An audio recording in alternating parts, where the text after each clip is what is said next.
Hey, what's up guys? So if you're like me, you heard about this thing called a Colorado Sunburst Anemone and you were shocked by how expensive it was. At least I was.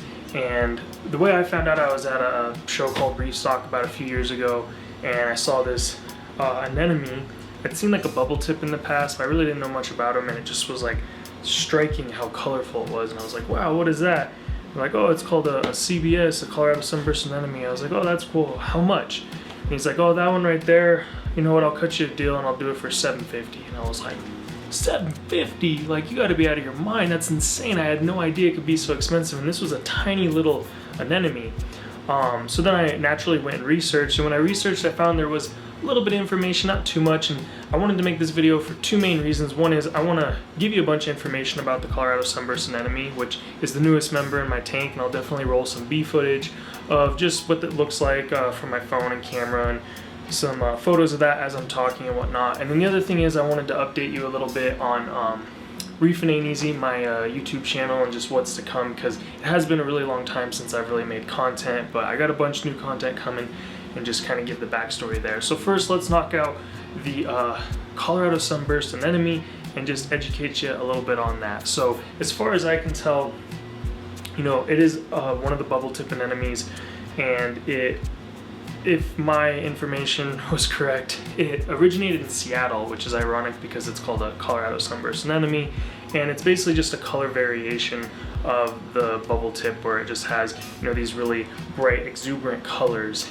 and has been slowly going around the reefing community. The price started out super high. I think they were going for like $2,500, and now they've come down closer to, you know, I'd say $700 to $1,000. You might even be able to get it cheaper at a local, like, you know, breeder or something like that, but it's roughly, at least as far as I could tell, where they're going right now in terms of price. And the reason for them being so expensive is the color variation. I've also heard, again, this is kind of anecdotal stuff, that they're a little bit more finicky relative to other anemones, especially when it comes to keeping multiple anemones. You know, I was told, hey, if you're gonna keep a Colorado Sunburst anemone, you really shouldn't try to keep any other anemones, because if they end up getting into a little battle, the CBS will usually lose. CBS is Colorado Sunburst Anemone, if I use that acronym, just so you know. So whether or not that's true, I don't know, but anemones are pretty cool little animals, and I knew that I wanted one the first time I saw it,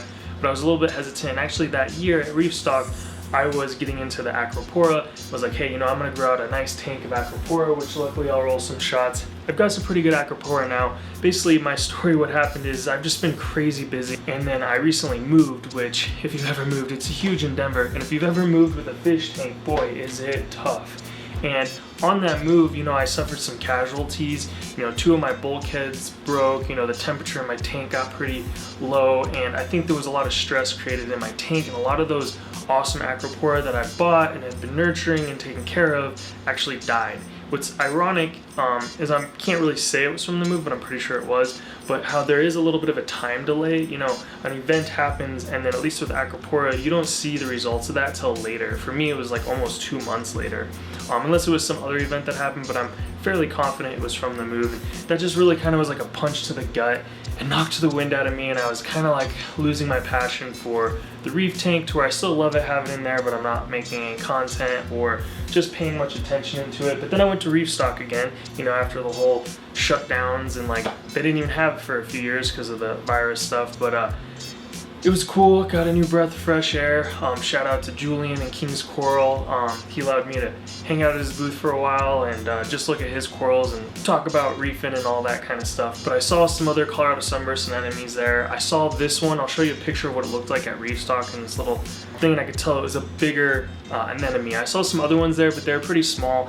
I was like, hey, if I see a good, healthy one that I want to buy, I'll buy it. And I kind of knew as long as there was some CVS's there for sale, I would get one. I walked around, there was a bunch of small ones for sale, and, you know, reasonably priced, I suppose.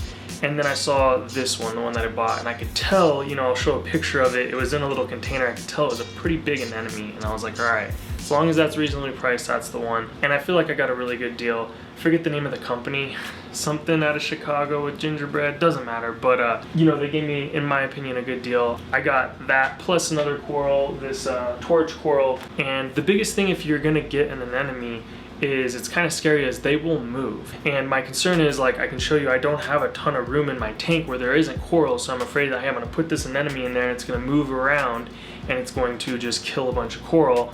Is that really worth it, getting this anemone? So obviously I took the chance, you know, I rolled the dice and did it. You know, I bought this little box right here thinking, oh, I'll keep the anemone in there and that way it won't roll around. One thing I didn't think about is there's no top here, so it could just hop on out. So what I actually did, I'll show you, I brought it all the way up to the top of my tank, but I was worried because I get like, you know, 500-600 par at the top of my tank and I didn't want to burn it, but you could see how it actually attached itself underneath this ridge right here. But I could tell it wasn't happy there, so I was like, you know, I could maybe flip this upside down and bring it down to the bottom of the tank, but I didn't want to constrict it, and I thought, you know, I wanted to live somewhat of a natural life, you know, by putting it in a glass box in the middle of Colorado, you know, hundreds of miles away from the ocean. Very, very natural. I did some research on like where they like to be, and they like to, you know, embed their foot into rocks and kind of have some places to hide. And I just realized, like, hey, on this side of my tank is where all the moving corals are. So I just threw them in the spot I'll show you, and luckily it just stayed there. It hasn't moved since. So luckily I was grateful that, hey, I put it in one spot, one and done, good. We'll see. I think it's been about 3 weeks, so hopefully it's settled and isn't gonna move. I thought that the Colorado Sunburst was splitting, but turns out they get these folds, and it'll almost look like it folds in on itself and that it does split, but it doesn't, which is pretty crazy. But you can see it gets pretty big. So let's go on to the second part of this video. I wanted to give kind of an update of what's going on. So right now I am clearing out my garage. I'm going to turn my garage into an office, and that's where I'm going to move all my work stuff out there. And then this whole room will be dedicated just towards reefing. I've got a nice reef tank that I've already drilled some holes in, and I'll spend a couple days setting that up. And then I'm gonna actually have 2 tanks, you know, create some more room so that I can get some other corals, move things around. Some of the corals I have are really, really large, and they're gonna take up too much space, so I'm excited to frag them. So I'm excited to do that, learn about that. If you guys have any recommendations from experience, please drop them in the comments and let me know. And then I also wanna make a ton of videos. You know, I just learned so much, and I think I can hopefully help some other reefers out. So if you're interested in that kind of stuff, make sure you like, comment, or subscribe. Hopefully over the next year, I want to get at least 12 videos done.